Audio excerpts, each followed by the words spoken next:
Hello, welcome to my assignment for Catering for Diversity in the Classroom. Let's begin. Good morning. I am Afra Tabassum, a student of Sydney studying in the Bachelor of Education. In this presentation, I'll be talking about the importance of diversity in the classroom. I have broken up this presentation in two parts.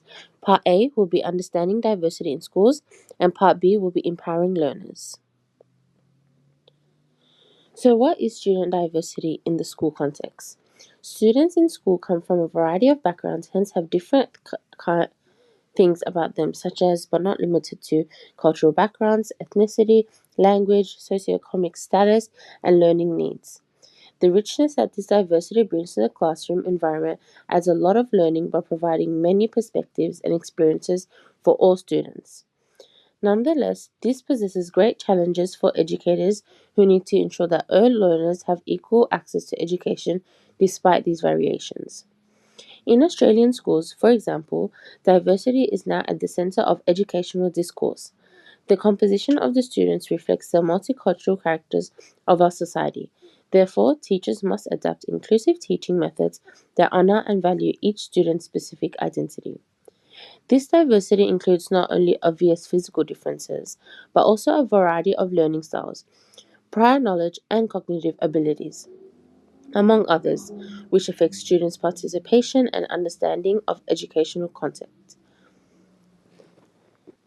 Now we'll be talking about the ways in which diverse students can experience disengagement in schools. Although different types of students are likely to benefit from enriched learning situations, they often encounter difficult obstacles that can lead to the disinterest in schools. Different types of disengagement can exist, including lack of participation in class, poor academic performance, absenteeism, and in extreme cases, dropping out of school altogether. The incompatibility of the curriculum with the students' lived experiences is one of the many factors that lead to withdrawal. Students may feel marginalized or devalued if content and teaching methods are not relevant to their cultural background or do not recognize their distinct perspectives. For example, some Indigenous students in Australia do a school curriculum without any reference to the cultural origins, which makes them disengaged from the school system. Students from lower socioeconomic backgrounds may feel disengaged due to external factors such as financial instability, which affects their academic focus. As a result, they may lack resources that wealthier classrooms classmates regularly benefit from, such as tutoring, after school programs, or even quiet places to study at home. Another major problem is the language barrier, especially for students studying English as a second language or dialect. For example, these students may struggle to meet the study requirements in a program that primarily uses English, leaving them feeling frustrated and powerless. In the absence of adequate support, such as bilingual education systems or culturally sensitive teaching practices, students may be left out by others, separating them from education. For part B, which I'll be talking about empowering learners, I have divided into three subtitles. So the first one is defining inclusive education and arguing how teachers can be agents for inclusion. The second one will be reflecting on the importance of using a dialogic approach to empower students. Third, this will be my statement on my teaching philosophy for becoming a teacher as a change maker. So let's start. So, inclusive education is an educational strategy that aims to support and meet the different needs of all students in a single classroom, instead of isolating those with different abilities. At the center of this strategy are the notions of equality and social justice, as well as the belief that every child has the right to an excellent education adapted to their needs. The involvement goes beyond mere physical presence. It seeks to develop an atmosphere in which all students feel valued, respected, and able to realize their true potential. Now, what are the roles of teachers in promoting critical thinking? Teachers play an important role in the process of critical thinking by providing opportunities for students to question the information presented. Teachers can use many techniques, such as Socratic questioning and phenomenological inquiry, to support students' efforts to test hypotheses and analyze conflicting perspectives. In addition, teachers' modeling of reflective thinking through reflection encourages them to examine their own thoughts and beliefs about various topics. Another way in which teachers promote critical thinking is to create an atmosphere where failure is seen as a stepping stone to success. In such an environment, students feel safe to express their ideas without fear of being judged or reprimanded. In addition, feel safe to express their ideas without fear of being judged or reprimanded. In addition, it allows students to openly face their mistakes, leading them on the path to improvement rather than hiding them.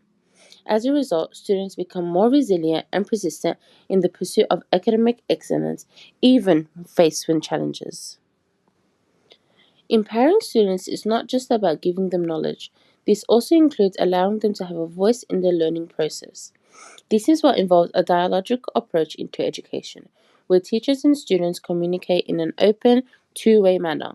In a dialogue classroom, students are encouraged to express their opinions, ask questions, and engage in meaningful discussions with their peers and teachers.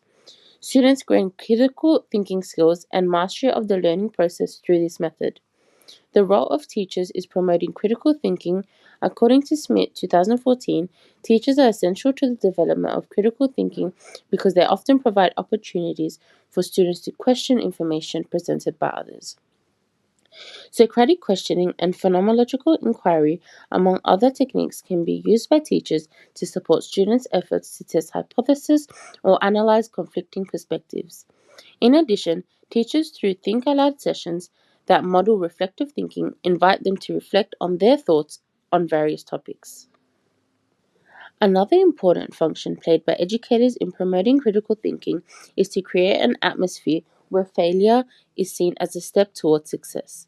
Therefore, it allows students to express themselves without fear of being judged or punished, making them feel safe. Also, it helps students to openly admit their mistakes, which helps them improve instead of hiding from others. According to research results, students are more engaged and motivated in their studies when they feel that their opinions have been considered and that they have been treated appropriately. For example, teachers can use dialogue strategies such as Socratic questioning or peer thinking exercises to develop a classroom atmosphere where students feel free to express their opinions and value multiple perspectives. This will not only improve their academic performance, but also promote a sense of control over their lives and build their self confidence. Now, my journey to becoming a teacher has been greatly influenced by my commitment to inclusion, equity, and social justice. The basis of my teaching philosophy is that every student deserves an education that respects their identity and their past experiences, and therefore it must be high quality. In addition, I seek to make changes in educational policies and practices that aim to include all students so that they can reach their maximum potential. I am convinced that education has the power to transform society, and therefore creating an inclusive and transformative learning environment is part of my responsibilities as a teacher. A dialogic approach will allow me to create classroom cultures where students actively participate in learning while acquiring the skills needed to navigate a complex society. I hope these students can become lifelong learners, equipped with confidence, curiosity, and a desire to give back positively to the communities they come from. In summary, to empower students and promote social justice, it is very important to recognize diversity in schools and embrace inclusive education. As educators, we have the opportunity to be agents of change by creating learning environments that embrace diversity, encourage conversation, and enable every student to excel. Thank you so much for listening to my presentation, and I hope that I have confidently addressed my ideas. Thank you.